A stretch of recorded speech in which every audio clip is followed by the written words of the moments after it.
কুমিল্লা মনোহরগঞ্জ উপজেলার ঝলম প্রিমিয়ার ক্লাবের উদ্যোগে আয়োজিত নাইট শট পেস ক্রিকেট টুর্নামেন্টের ফাইনাল খেলা ও পুরস্কার বিতরণী অনুষ্ঠিত হয়েছে। পুরস্কার বিতরণী অনুষ্ঠানে প্রধান অতিথি মনোহরগঞ্জ উন্নয়ন ফোরামের সভাপতি ও কাতার প্রবাসী মোহাম্মদ জসিমউদ্দিন বলেন, খেলাধুলাই পারে যুব সমাজকে মাদক সহ সব ধরনের খারাপ কাজ থেকে দূরে রাখতে। আজকের যুব সমাজ হলো ভবিষ্যৎ বাংলাদেশের রূপকার, তাই এই যুব সমাজকে খেলাধুলার মাধ্যমে সুস্থ, উদ্যমী এবং এ বিষয়ে উৎসাহ প্রদান করা সকলের দায়িত্ব বলেও জানান তিনি।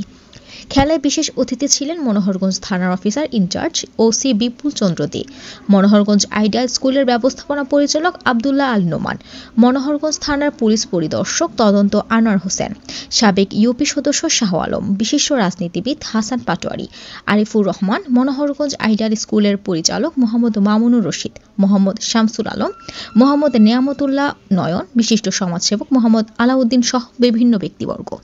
খেলায় বিজয়ী দল ঝলম ক্রিকেট একাদশকে ফ্রিজ ও বিজিত দল পেয়ারাতলী ক্রিকেট একাদশকে LID টিভি পুরস্কৃত করা হয়। তৃষা, আলোকিত কুমিল্লা নিউজ ডেস্ক।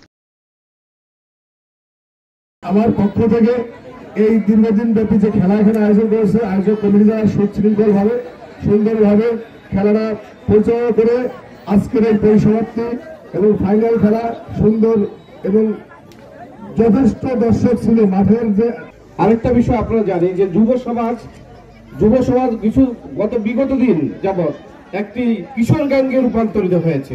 আমি ঝলমের ছোট ছোট বাচ্চাদেরকে আসলে সাধুবাদ জানাই যে তারা কিশোর গ্যাংয়ের সাথে সম্পৃক্ত না হয়ে তারা আজকে ইয়াং জেনারেশনকে খেলামুখী, বিনোদনমুখী এবং আনন্দ দেওয়ার জন্য যে আয়োজন করেছে তাদের প্রতি আমি আমার আন্তরিক মোবারকবাদ এবং ধন্যবাদ জানাই। আজকে যদি যুবক কিশোররা কিশোর গ্যাংয়ের সাথে এবং মাদক এবং টিকটিকের সাথে সম্পৃক্ত হয়ে যায়, তাহলে আগামী দিন আমরা আমাদের সমাজ ব্যবস্থা দেখব অন্ধকারের মতো। আজকে যারা আমরা এখানে আছি সমাজের, আমরা চাই আমাদের সমাজ সুন্দরভাবে পরিচালিত হোক। আমাদের সমাজের মধ্যে কোনো ভেদাভেদ থাকবে না, রাজনীতি কোনো প্রভাব থাকবে না। রাজনীতি প্রত্যেকে তার অবস্থান থেকে প্রত্যেকে তার পার্টিকে ভালোবাসবে, কিন্তু সমাজ ব্যবস্থার মধ্যে থাকবে পরস্পর ভ্রাতৃত্ব, ভালোবাসা, সহমর্মিতা, সহযোগিতা।